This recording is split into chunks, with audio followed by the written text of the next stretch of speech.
Okay, we're ready to start again. My name is Christian Thoborg, and I'm the chair of this session. We're gonna continue with shoulder problems, and today we have the honor of having Dr. Chris Littlewood, who is a research fellow from Sheffield University, and he has a strong clinical background, and his work has mainly been in shoulder disorders and lumbar spine disorders. He has done quite a large number of research within this area, especially in relation to tendinopathy and also rotator cuff injury and in relation to rehabilitation of these kind of injuries. He has more than 40 publications in the area and has also been co-authoring of a book called Understanding Physiotherapy Research. So it's a real pleasure to have you here, Chris, and I'm looking forward to this talk because it's really nicely connected to the first talk we had this morning. So thank you very much for coming. Great. Thank you, Christian. Can I just begin by thanking the organising committee for having me. It's great to have the opportunity to share my perspective, but I also want to extend my congratulations to the organising committee. It takes so much work to put on what promises to be such an outstanding conference, so congratulations to all of you that were involved.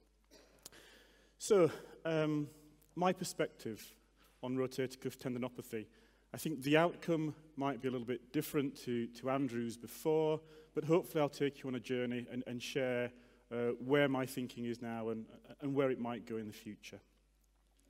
But just to begin, I want to really re-emphasize the point that Andrew made. In the UK alone, a small country like the UK, over 500,000 adults are consulting their general practitioner with a new episode of shoulder pain each year. That's 500,000 people with a new episode. That doesn't take into account people with ongoing problems. In older populations, we're seeing up to 1 in 4 people complaining of shoulder pain at any one time. But for me, the real data to focus on is below. So 70% of people with a new episode of shoulder pain are not recovered by 6 weeks. I guess most people wouldn't be too worried about that. But then for me, the story begins to change. So by 6 months, 50%, 1 out of 2 people who complained of a new episode have persisting problems. And by 1 year, 40% still not recovered. And for me, that's a real stimulus. We need to look at this problem differently in the context of it being a long-term condition which has direct implications for the interventions that we offer. Now, shoulder pain, we all know, is the 3rd most common reason for musculoskeletal consultation after back and neck pain. And you'll see most people in this area describe disorders of the rotator cuff as the most common cause of that pain. But I just want to be really clear to you because I get confused on a daily basis. It seems to me that we use the same terms to describe different conditions and different terms to describe the same condition. So in relation to the rotator cuff, you will have come across things like subacromial impingement syndrome, subacromial pain syndrome. When I first started off as a physio, anybody who could move their arm, but it hurt when they did and when they lifted, they all had the label of supraspinatus tendinitis. For those of you that have been around long enough, we stopped saying that in the 90s. We started telling everyone they had tendinosis. Then we became unsure again, so we said tendinopathy. And now we go back to the start. Other labels such as bursitis, etc. But when I talk about people who say, Chris, my shoulder hurts. I can still move my arm, but it hurts me to do so. If I lift something or lie on that side, that reproduces my pain. I label those people as having rotator cuff tendinopathy. And I've got reasons for that. I think it's credible. It reflects the load-induced nature of this problem. I think possibly most importantly, it's acceptable. It's a credible basis upon which you can begin to explain the problem and prescribe an appropriate therapeutic exercise program to your patients. And I'll come on to that later. And equally as important, it's not harmful. And I regard the term subacromial impingement syndrome as a harmful term and something that should be avoided and stopped. So Rotator cuff tendinopathy. My approach to classification is as follows. I exclude a movement-related problem at the neck. And to do that, I move it repeatedly in different directions. And I'll go through the practicalities of this in a second.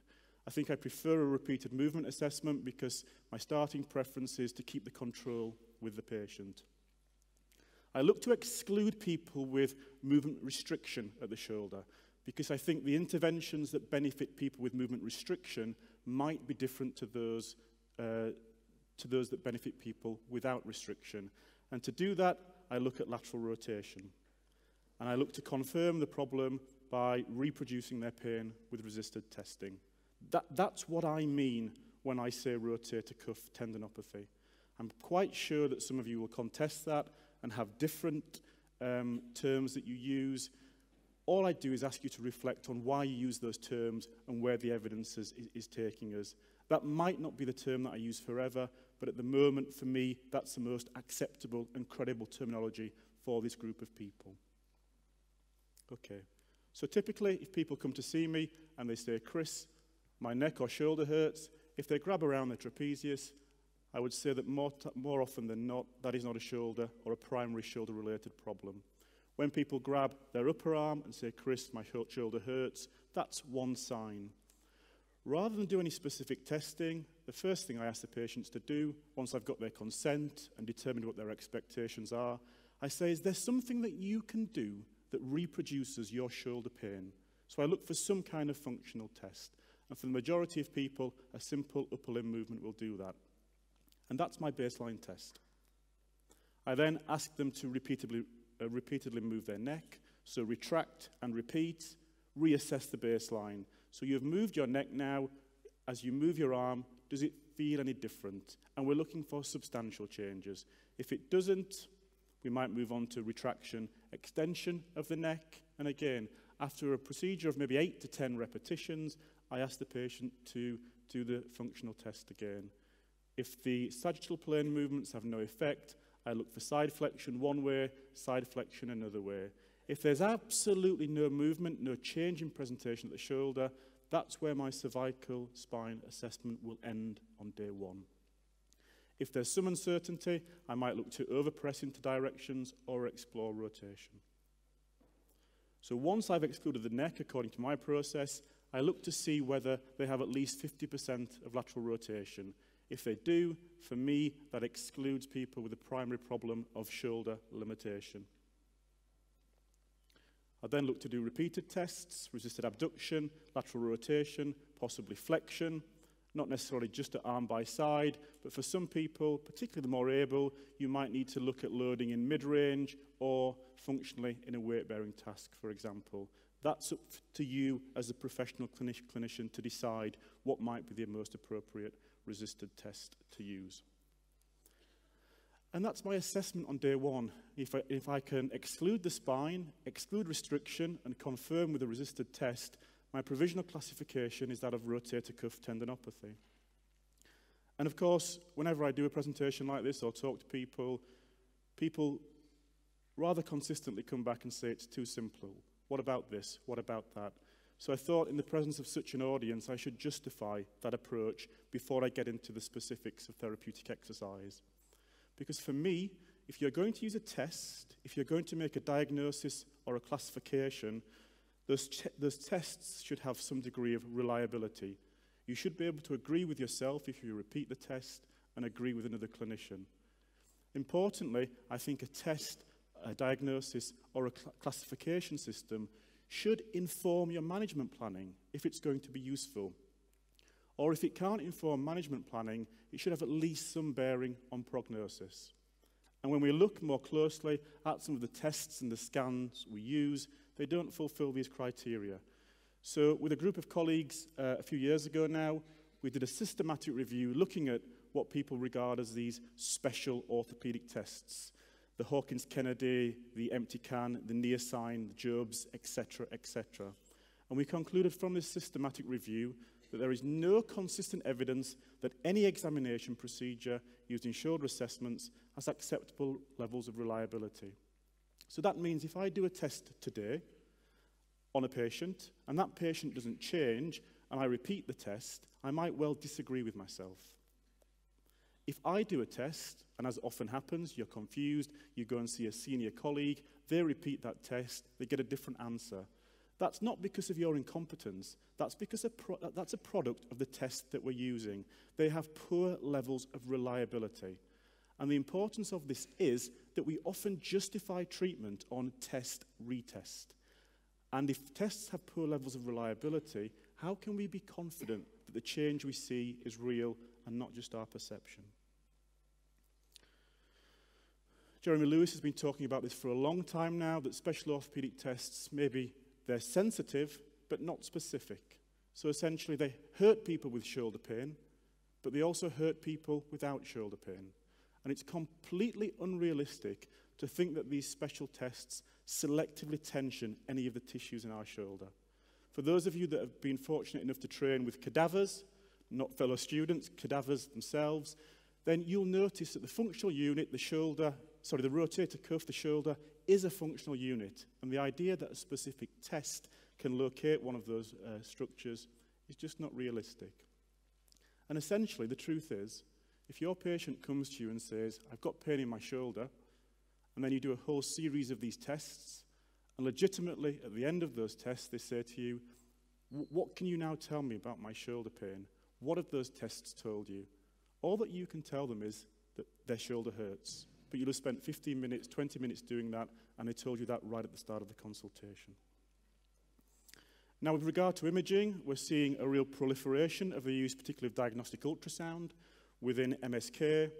And this is quite an old study now, but essentially Frost and colleagues took two groups of people, one with a diagnosis of subacromial impingement syndrome, one without that diagnosis.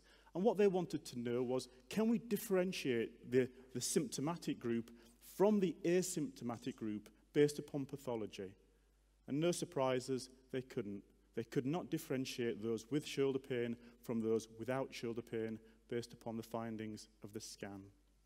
What we also see from a wide range of studies now are high rates of asymptomatic cuff tears in the general population. So one question that really confuses me on a daily basis is, a patient comes to me and says, my shoulder hurts, a scan has shown I've got a tear in the rotator cuff. How can we be sure that that tear in the rotator cuff explains their pain in the prevalence, in the presence of such high prevalence rates of asymptomatic tears? I don't think we can. Our reasoning is flawed. I undertook a systematic review asking the question, well, can we get a little bit smarter? Can we predict who might respond to physiotherapy? So we took a whole bunch of studies and we looked to review prognostic factors. And what we found is that the biomedical diagnosis, so for example, bursal thickening that you see reported on lots of scans, calcification, the presence of degeneration in the tendon, partial or full thickness tears are not associated with clinical outcome. So these people can have a grotty looking shoulder and still get better. When I started my PhD journey, I had this notion in my mind, and I don't mind admitting this now, but I had this idea that people had tendon-related pain because their tendon was worn, it was degenerated, that we could explain pain from a structural pathology perspective. And my perspective was that we need to apply heavy loading exercises to change that structure. And naively, I looked to explore that hypothesis by doing a systematic review with a colleague, Ben Drew. So we took a group of studies that recruited people with tendon pain. So that could be the Achilles, that could be the patella, it could be the common extensor tendon, the rotator cuff. But we took studies that recruited patients with tendon problems, measured clinical status at baseline, but also took some kind of imaging picture, typically ultrasound or MRI. These studies then applied a therapeutic exercise program. They repeated the measurement of patient outcomes at the end, and they also repeated the scan. And what they found quite consistently across studies is that patients responded favorably to the therapeutic exercise regimes, but the scan did not change. So the scans that we employ at the moment don't adequately explain the response that we see in our patients. Interestingly, I guess you'll hear more about this study later, so I won't say too much. But in response to imaging, one other angle that people suggest is that by using imaging, it can improve treatment accuracy using injections in the shoulder. And the hypothesis is that if we improve accuracy, then clinical outcomes should improve. And this study, I won't say much more, but has blown that hypothesis out of the water. Okay. So these arguments have been around for a while, and some authors have moved from a pathoanatomic diagnosis, so trying to identify a structure at fault, to more of a rehabilitation classification. If we can't use biomedical diagnosis to plan our treatment, what can we use? And some of these procedures, so for example, the shoulder symptom modification procedure, Mackenzie's mechanical diagnosis and therapy, the recently published STAR shoulder, attempt to, for example, identify impairments and see whether those impairments respond within a session. So just because someone's got a cuff tear, for example, if we repeatedly laterally rotate their arm and their pain reduces and their movement improves, that would be the therapeutic treatment strategy. But in relation to rehabilitation classification systems, they have limited evaluation at the moment in terms of reliability. So can clinicians agree on the classification? We don't know fully yet whether actually matching treatment according to the rehabilitation classification improves outcomes, or whether that initial classification can help us predict prognosis. So even though there's some potential promise there, this is an area that needs much more evaluation before we can say that's the solution. But interestingly, Garrison and colleagues took a group of people with subacromial impingement syndrome, and I'm using that term because they did. It's the wrong term in my opinion, but I'm using that term because they did. But they took a group of people with this kind of shoulder pain and applied modification procedures, movements within the session, and they categorized people as either having responded to the treatment within the session or not. And they looked to see whether that initial response predicted outcome. And in fact, from a functional perspective, whether people responded within session did not have a bearing on functional outcome. There was a weak to moderate association between whether someone felt better in the first session compared to how they felt at the end of the session. So there's some real uncertainty in this area. And it's because of that uncertainty that I've adopted the simple approach that I have. Hopefully that will adapt with time, but hopefully what you're seeing there is a simple data-driven approach. So we'll move on to management. It was 5 years ago now, and time really flies when you're having fun, but 5 years ago I surveyed physiotherapists in the UK, and I asked them, what do you do with this group of people? How do you manage them? And it's a survey that we're just repeating again to see whether practice has changed. But the question was, how do you manage these people with rotator cuff disorders? And we got a whole bunch of responses, a wide range of responses. And based upon the responses that the UK-based physiotherapists gave me, I undertook a review of systematic reviews, seeing, well, where does the evidence lie in relation to the most commonly prescribed conservative interventions? And to summarize that review of systematic reviews, exercise consistently seems to be the most promising intervention. Maybe it's because it's the most studied, but exercise seems to be something that we need to think about more carefully. Multimodal physiotherapy, so that might be, for example, physiotherapy plus injection, physiotherapy plus manual therapy, more than one approach within physiotherapy. So for example, as I've mentioned, so multimodal physiotherapy or surgery consistently confer no additional benefit over exercise alone. And that's interesting, I think, because we've seen, or we've consistently thought of surgery as the top of the hierarchy, the definitive treatment for this condition. And in fact, the evidence paints quite a different picture. And as well, multimodal physiotherapy confirms superior outcomes over no treatment or placebo. So it's better to do something than nothing, okay? But I guess most of us in this room will realize that exercise is quite a generic term. It's not a catch-all term, even though when you look at some of the reports of randomized trials, we don't get the detail of the exercise programs that as clinicians we need if we're going to effectively implement these strategies into care. So I undertook a further systematic review looking to see whether I could characterize what is an effective exercise program. What are the key characteristics that make an exercise program effective? And this review has been published in the International Journal of Rehabilitation Research. And this is what we found. So it doesn't matter whether you're a newly qualified physio or you've been going for 20 plus years. You can still confer or help your patients to achieve good clinical outcomes. Experience doesn't seem to be the key factor. Now, the next point is really important. Patients of varying age, duration of symptoms, and severity of pain and disability can achieve significant outcomes. So just because someone is old, however you choose to define that, just because someone has very high levels of pain and disability at the start, does not mean that we cannot help them with a therapeutic exercise program. I think we have this notion that we can predict who will respond. Maybe we're just misinforming ourselves. So this is important. A whole wide range of people can respond to therapeutic exercise programs. Maybe, though, those with a longer duration of symptoms or higher levels of pain and disability at the start just need longer to respond to our care. And that's, I think, an important point. Whether you choose to ask patients to exercise at home or whether your context is to bring them into the clinic doesn't seem to matter. Comparable outcomes can be achieved between both of them. But I'd really like to sensitize you to this point. Pain production or pain avoidance during exercise does not appear to matter. And I came to that conclusion because there's a whole bunch of studies that reported good clinical outcomes when the reasoning for the exercise was based upon a therapist's judgment of movement, for example, or simply on symptom provocation.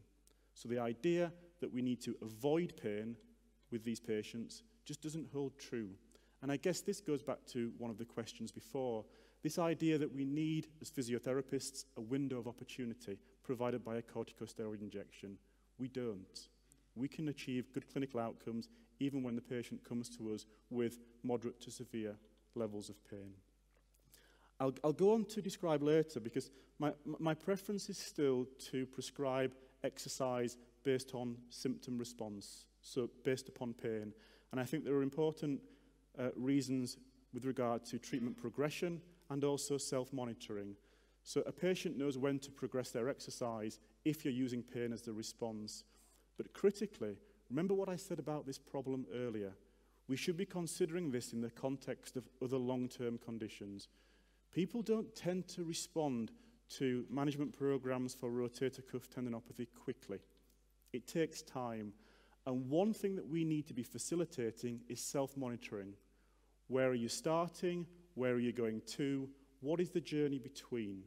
And it's self-monitoring that is one of the keystones of self-management and something we should all be aware of. But again, I'll come on to that when I talk about a later study. So inclusion of some level of resistance seems to matter. So again, I'll go back to when I first qualified as a physiotherapist. Patients used to come into the treatment room. We used to rub the heck out of the front of their shoulder until they gave in or our fingers went numb. We'd then apply therapeutic ultrasound, and they'd be asked to go away and do some kind of pendular exercises. The studies that have looked at that kind of exercise without resistance don't seem to report good outcomes. There needs to be some level of load applied to this exercise. How much load, we're not sure. Also, the people that tend to do higher numbers of repetitions and sets seem to do better. So adherence seems to be key. Again, we're not sure what that upper limit is, but patients need to be encouraged to do their exercise frequently. And you need to sign patients up to be thinking about this as a minimum 12-week program. And I hear this all the time, patients won't find that acceptable. They absolutely do. I think it's us as physiotherapists and clinicians that don't find it acceptable. We want to find the quick fix, the silver bullet. And this is not the truth of this longer-term condition. As long as you're very clear with most patients, with all patients, that this will take a minimum of 12 weeks, they're fine. Set the prognosis from the start. One patient said to me, "Chris, why on earth would I expect this to get better quickly? I've had it for a long time." Okay, that's important, but you need to set the prognostic prediction at the outset. If patients get better in 3 weeks, great, it's win-win. If they take longer, then we need to work with that. But you need to be framing this around a minimum of a 12-week commitment. Okay, so in relation to the review, one question we haven't answered yet is, well, what about the type of exercise? And interestingly, the studies reported that patients can achieve good clinical outcomes with a whole range of different exercises.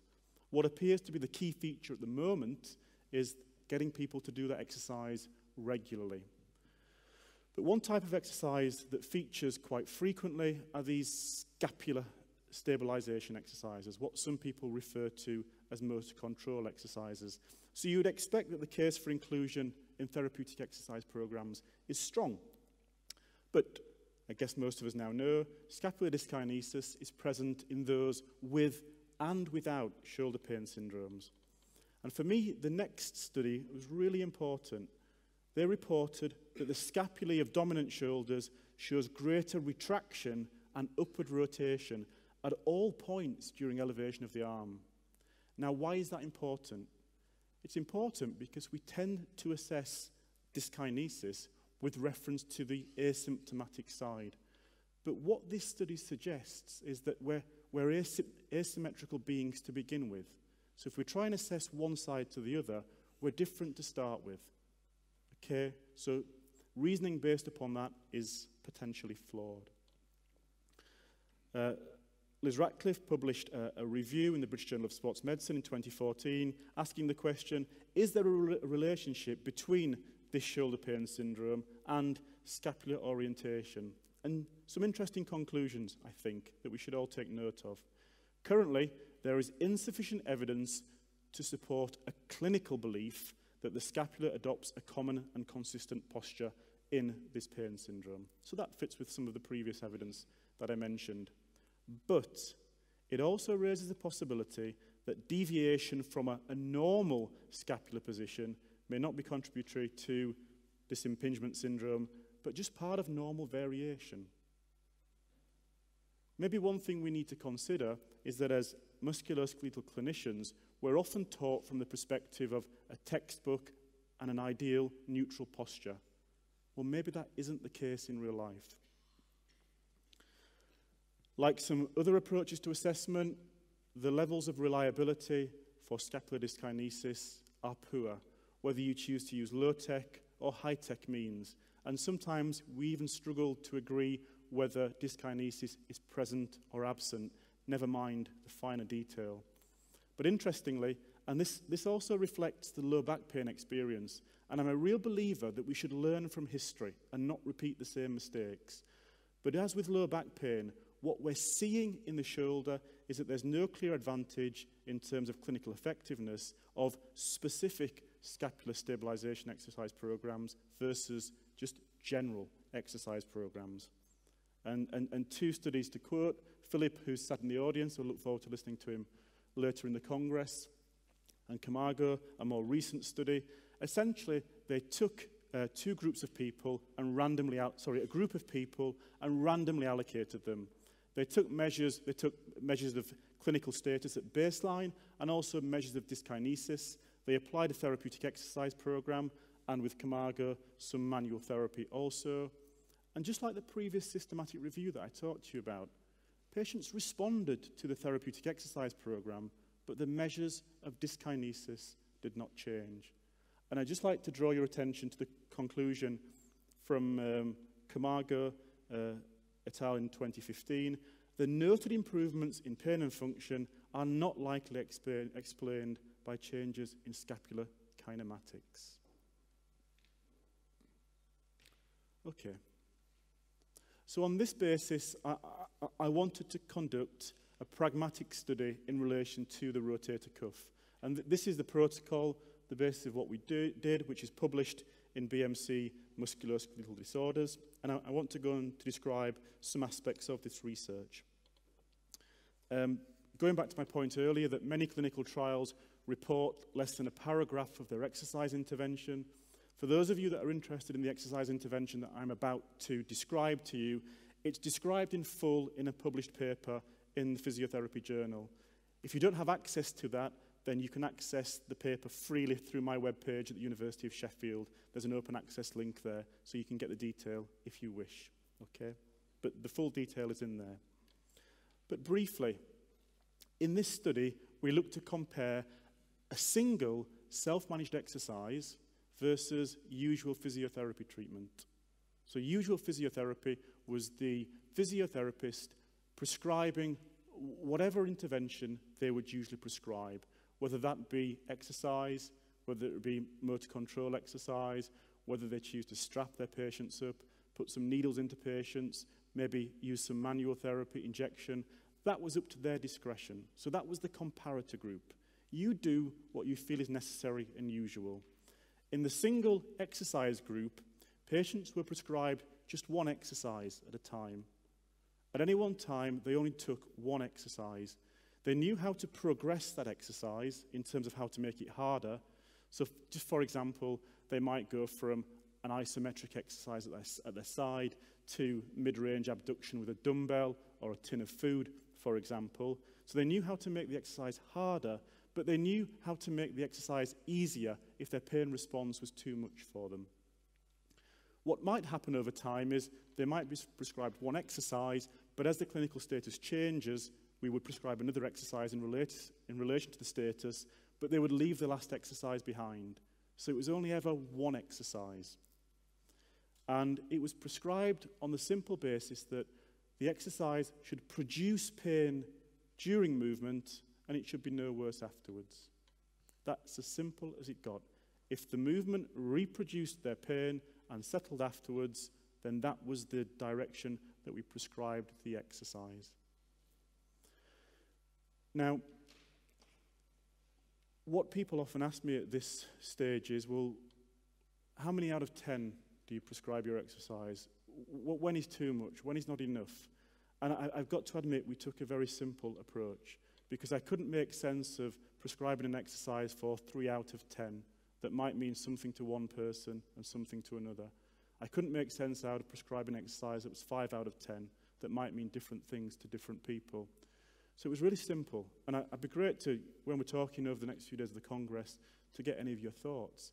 But we simply said, if it was acceptable to the patient, it was acceptable to us. So can you deal with that? Is that okay? If it was yes, it was fine. If it wasn't, so for example, if a patient, they might return, for example, or they might say on the first day, the pain in bed's been too much, I've been getting out of bed, it's disturbing my sleep. That's a sign you need to regress.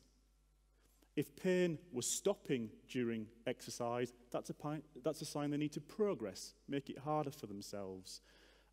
If we found, for example, that, again, just a starting point, that resisted abduction produced their pain, but then they said, no, that's hurting now. No, I can't deal with that.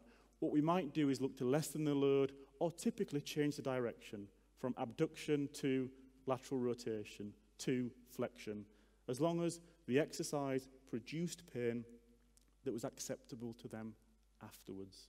And I think when I speak to people about this, it can be quite different to conceptualize. It's just because it's so simple, that's it, okay? Based on symptom response and one exercise. Now, people confuse what self-management means. People think you assess them and send them away. That's not a definition of self-management. Self-management is providing access to care when the patient needs, so they can get on and do things by themselves. So they could come back and see the physiotherapist if they wish to. And there was a whole range of responses. Some patients would say, is that it? That's what I need to do? I'll go away and do that. And they just have a phone number to contact them if they wanted to come back. Other people would come back on a regular basis. So we leave the follow-up to the discretion of the patient first and foremost, based upon their need, and the physiotherapist. But typically, patients were seen 3 or 4 times over a 3-month period. And in the main study, they were told very clearly this is a minimum of a 12-week period, 12-week commitment. Interestingly, what we found was physiotherapists have a fear avoidance of pain, and I'm increasingly thinking that physiotherapists and, well, no, maybe all clinicians actually. I guess I get more exposure to physios. But I'm starting to create the hypothesis that fear avoidance is more of an issue for physiotherapists than patients. And this became quite apparent within the study. But I was speaking to a group a couple of weeks ago, and they said, Chris, the actual intervention is very simple, but what is complex is the wraparound. And we spent a lot of time with the wraparound. And what do I mean by that? So the single exercise was prescribed within what I termed a self-managed framework. We spent time listening and talking to people and trying to help them have a constructive understanding of their problem. And I'll go on to talk about this towards the end of the talk, but essentially we described this problem as a deconditioned muscle and tissue that needs strengthening. We avoided reference to cuff tears, impingement, bone spurs, because of the potential harmful connotations. So I'll return to that point. We spent time with patients making sure they knew how to do the exercise that we'd agreed on. What we didn't do was give a list of printed exercises to them and say, go away, do these, see you next time. We didn't text instructions or send the exercises via email, which seems to be an increasing trend. We spent time encouraging the patient, showing them, the physiotherapist demonstrating, the patient repeating until they mastered that skill. Because you can think yourselves, when you're not confident about a task, whether that be an assignment, building a wall in the garden, whatever, more often than not, you'll put that task off. You'll do other things first. If you're a master builder or you got a first-class mark the time before, it's more likely that you'll engage with that next task. So we spent time making sure the patients knew exactly what they needed to do and they were comfortable with that. We spoke about the need to self-monitor. So we used something called the patient-specific functional scale. Very, very crude measure, but essentially it asks the patient to detail a functional task and it asks them to score on a scale of 0 to 10, how difficult is that today? And they monitored their progress over time, because you must have seen this in your own clinical practice. A patient comes back to you feeling down. I've made no progress, they tell you. You re-examine them, and for example, the shoulder that was stiff at 90 degrees before now moves almost to full range. The patient who could barely touch their knees before can now touch their toes.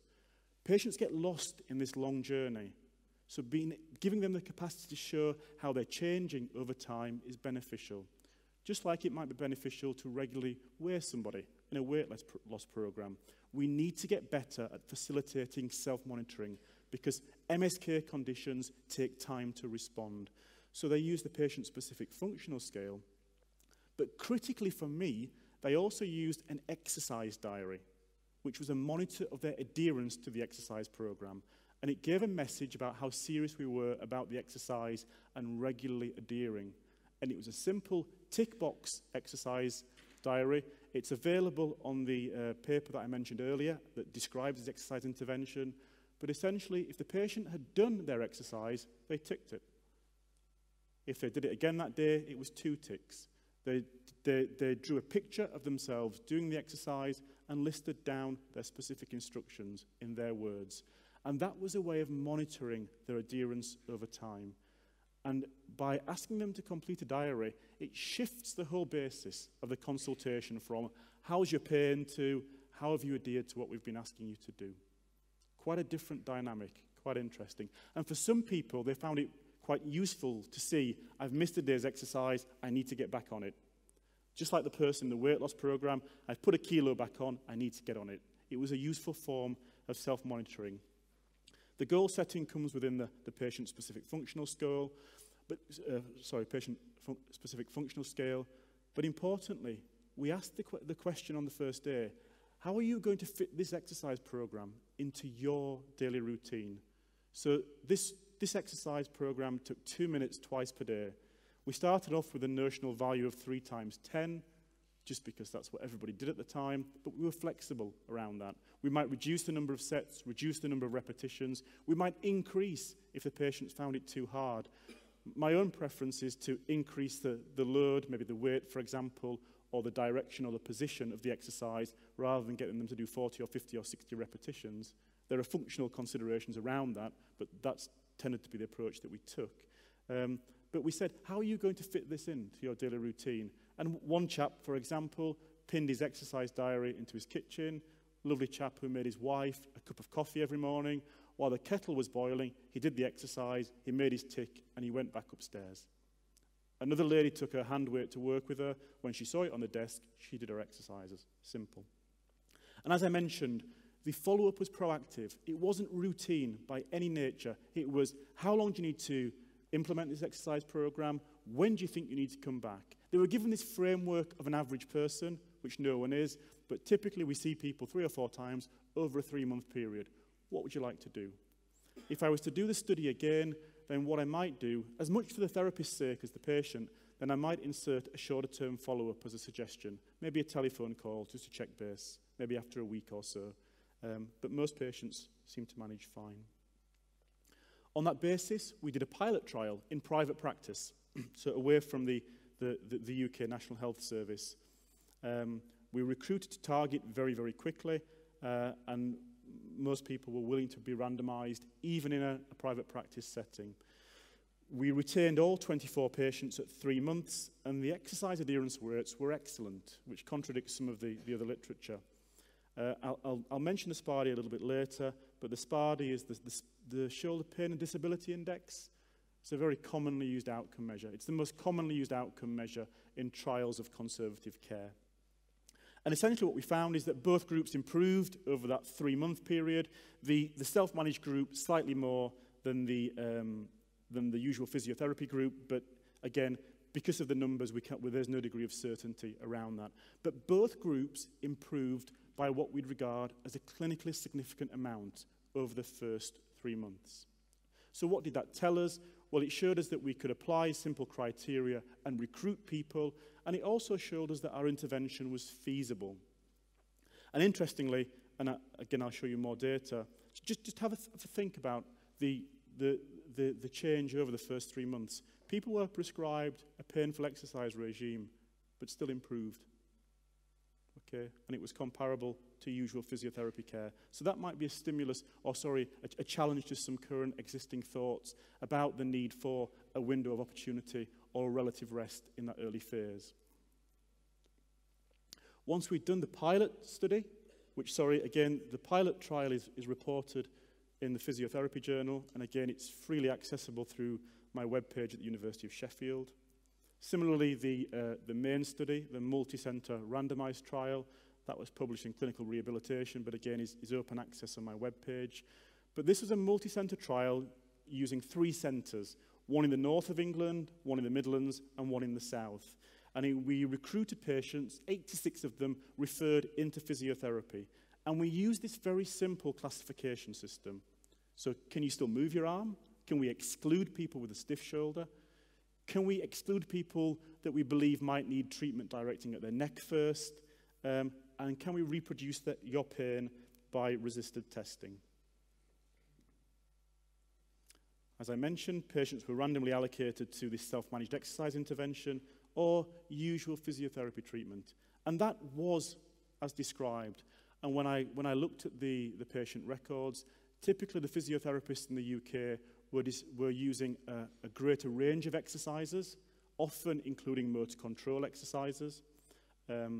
They would often be less aggressive with their exercise prediction, frequently not using pain as a guide, rather a judgment about motor control.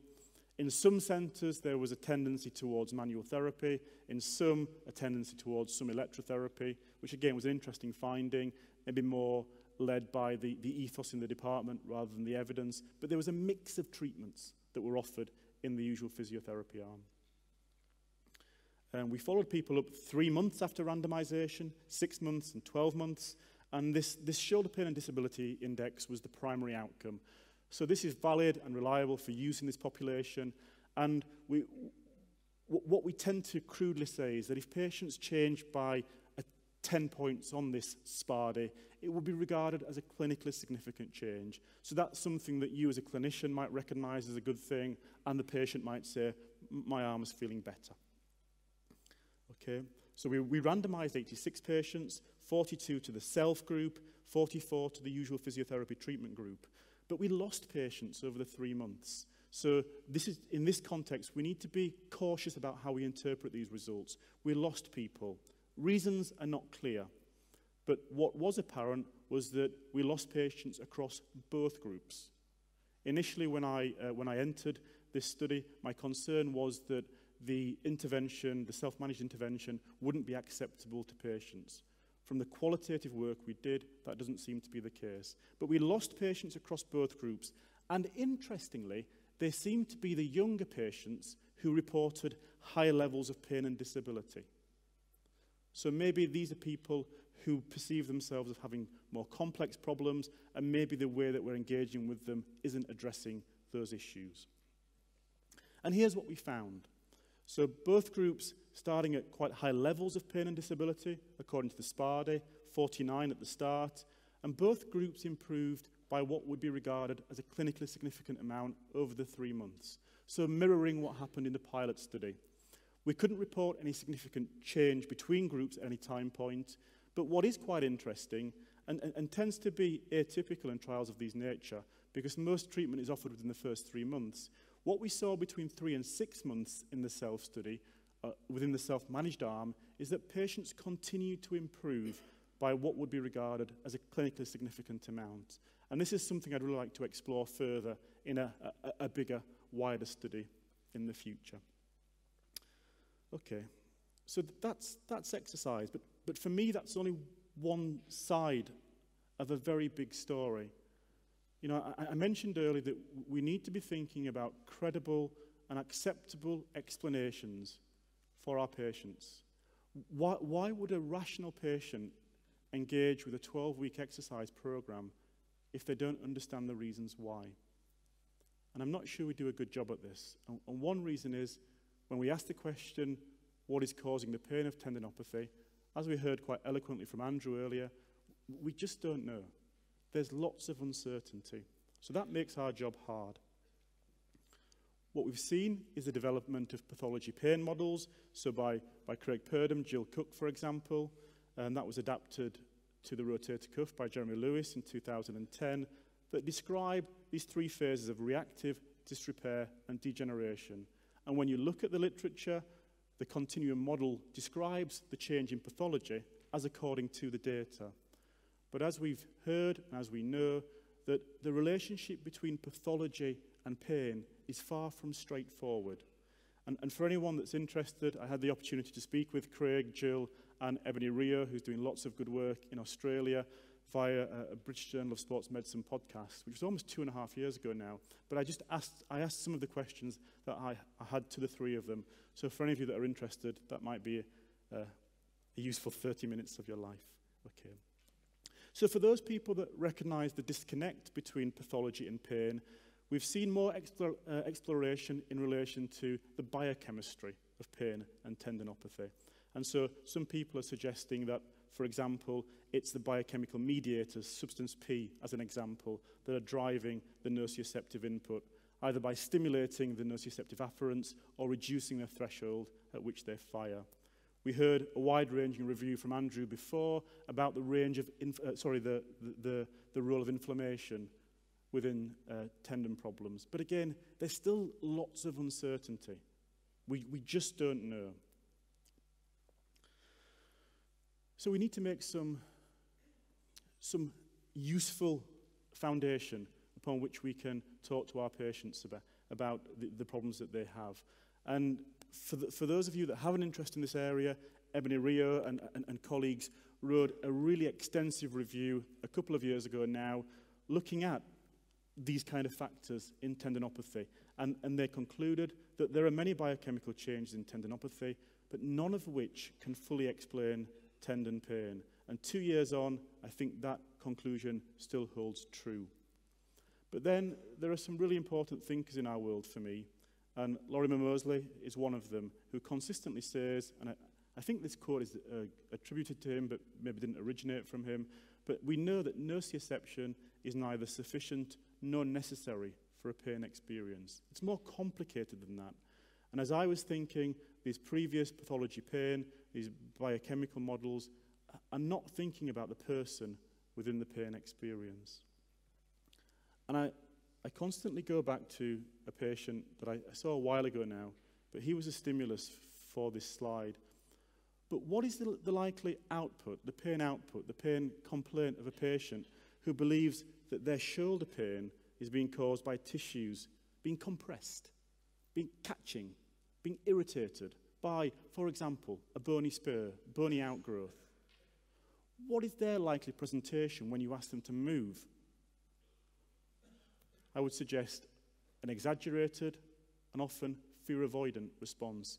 Why would someone move their arm above that level if they thought that pain was being caused by a bone spur piercing a bursa and a rotator cuff tendon? Any rational person would avoid that. That's why I think this subacromial impingement model, which Jeremy Lewis has critiqued and others have as well, should now be regarded as not useful, outdated, and should be made redundant. I don't think it's a helpful basis upon which to prescribe treatment. But my question is, as a physiotherapist, I understand the complexity of the pain, or I try to, and I know that there's potentially lots of things going on. But for now, what factors can I influence to help my patient? That's my question. And this is why I found the late Louis Gifford's mature organism model extremely helpful. It recognizes that nociception might be a part of some pain experiences. It recognizes the environmental role that can influence pain experiences. But what it suggests is that every input to the person, the nervous system, is scrutinized. Sense is made of that input. And if we're about to be caught by a lion, but our ankle is broken, we'll override and we'll run. Okay? For those of you, people like Lorimer Moseley are far more eloquent than me, and he does a lovely TED talk explaining this concept. But essentially, there's a process of scrutiny based upon past experiences, knowledge, beliefs, culture. So if your knowledge is that I've got a bone spur that's sticking down into my rotator cuff that's piercing tendon tissue every time I elevate my arm, it's highly unlikely that you'll engage with a therapeutic exercise program, or at least a useful exercise program, not one that promotes fear avoidance. So I think we need to take this idea of scrutiny by the person more seriously. Some people have shifted their interpretation of pain. I think most of us in the room have grown up with this idea that the amount of pain that someone experiences is directly correlated to the degree of injury. So if they complain of lots of pain, they must be hurting they must have a pretty serious injury. And we just know that's not the cause anymore. Pain is no longer regarded as an input to the central nervous system. In fact, it's regarded as a modulated output of the person. It's a response to a threat. So for example, that load has the potential to threaten me, do some damage, and need to take a different course of action. And frequently, it's based upon what that pain means. And for me, this model rationalizes the on-off nature of rotator cuff tendinopathy. They load, they threat, they remove the load, the threat goes away. The pain is on, the pain is off. Okay? So this is how I think and how I try to talk to patients about rotator cuff tendinopathy. The pain is in response to deconditioned tissue. It lacks fitness, it lacks strength. But for me, the capacity of a tissue is not just about the tissue itself and the biological features, it's about how they perceive that problem as well. And rehabilitation has to take into account both how they perceive that as well as progressive exercise programs that gradually increase tissue and person capacity. Okay, so if I can just conclude in relation to how I think about this problem at the moment, I think in terms of the special orthopedic tests that we use, I think they're limited, both the examination tests and the imaging. We need to get smarter. complex physiotherapy in terms of the range of interventions that you offer does not seem to add value in the way we prescribe them at the moment. So I guess my point of reflection for you all during the Congress and maybe returning to clinical practice, why not do the simple things well? So focus on the advice and the explanation of the problem to a level that the person understands. And that's context specific, it's individualized. That's important. That's a real art for an MSK clinician. Focus on exercise, progressive exercise, over a minimum of a 12-week period. But I would suggest that we try to focus on exercise that maximizes adherence, so an exercise or exercises that patients can do regularly, but that so they can also monitor their progress or lack of it over time. And please be clear to patients about prognosis. It's important. If they understand what's required at the start, they're more likely to engage in the longer term. Thank you for your time.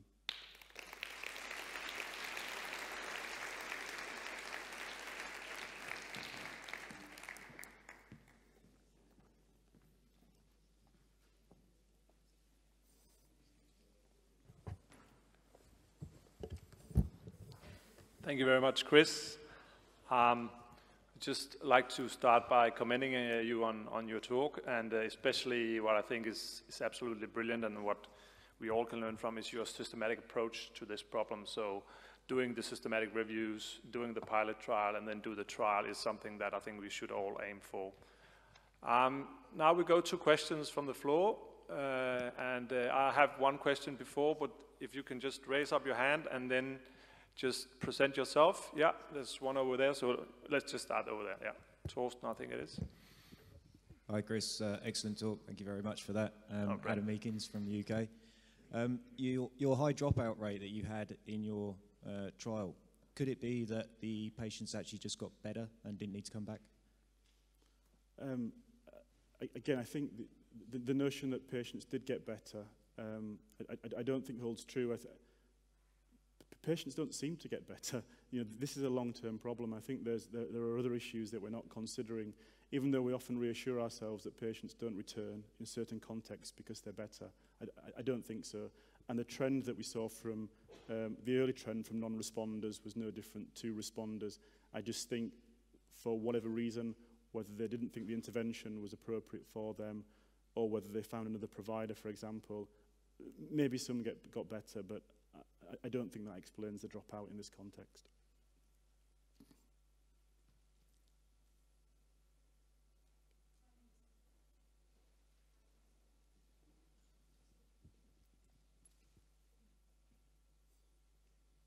Can you hear me? Yeah. Thank you very much for a nice presentation. My name is Birgit Juhl Christensen. I'm Associate Professor at the University of Southern Denmark. I was a bit challenged by the thing you said that ultrasound is not correlated with functional outcome in rotator cuff tendinopathy. I think we have many black boxes here, as you also mentioned later in your presentation. For example, do we know the reliability of the ultrasound measurements of, for example, fibrillar disruption, vascularity, neurovascularity? And we actually don't really know about the precise diagnostic criteria for rotator cuff tendinopathy.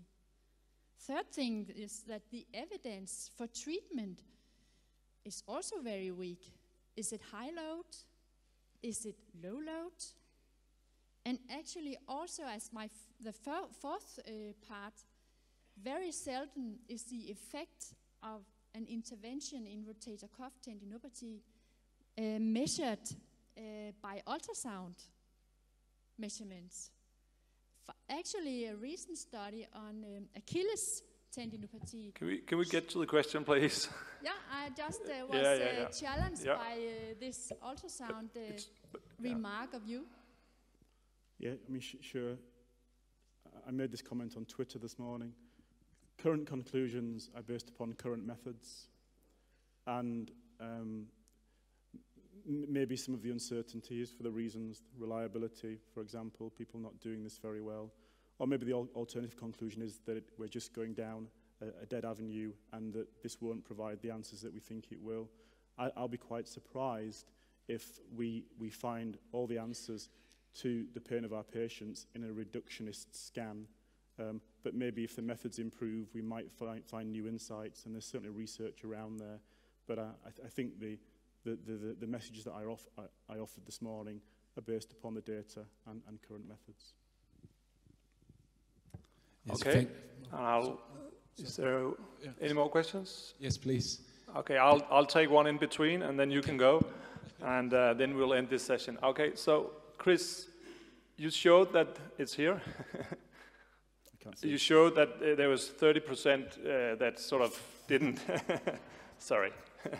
So you had this 30% dropout, or you couldn't measure the effect on 30%. So usually that's a little bit of a nightmare in an RCT like this. How did you handle this in the analysis? Yeah, so within the analysis, we used two further methods. One was what we call the last observation carried forward. So we assumed that the last time they reported pain, that it hadn't changed.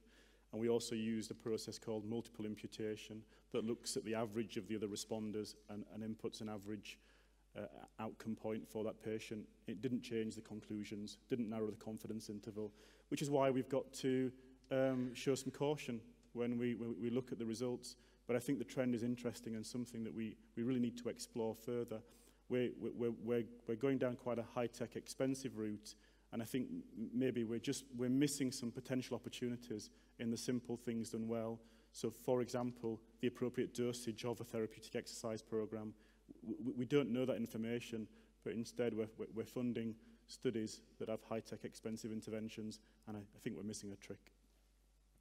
And we'll get that last question, and then we end the session. Yes, yeah. David Christiansen, I'm a physiotherapist. First of all, thank you for a nice talk, Chris, and very brilliant work you've done. I will also go back to the dropout, because you'll probably be hassled by that by others also.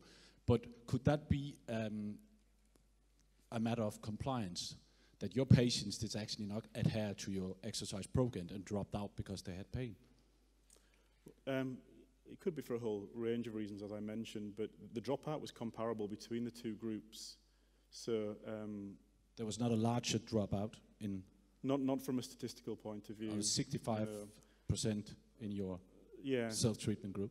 Yeah, but not statistically significant between the two. And what we found, maybe, I mean, this is an important point, maybe for some groups of patients that the self-managed exercise intervention isn't acceptable, just like for some patients surgery isn't acceptable or an injection isn't acceptable. But what we found from the qualitative study is that patients actually found, we did a couple of qualitative studies alongside the trial, and patients consistently reported that it was acceptable, they understood the reasons for pain, and they quite liked the idea that they could just get on with it themselves. So, you know, we don't fully understand. For some patients, the pain might not have been acceptable, or what we actually got some steer from, that the simplicity of the intervention wasn't enough for some patients. But what was very apparent, and I touched on this in the talk, that the issue of pain provocation and the simplicity actually seemed to be more of an issue for the physiotherapists delivering the intervention than the patients. For some, it was a real challenge to their clinical reasoning. They found it quite hard. So maybe one caveat to add is, if you like the idea of this intervention, you need to buy into it yourself. If you don't, then you probably won't confer very good outcomes. Thank you. Thank you. Okay, I think we'll stop there. We all know that when you have to give a long answer like that, it's because it's not very clear. So I think we can discuss that further afterwards. Please give questions to Chris afterwards and give him a hand.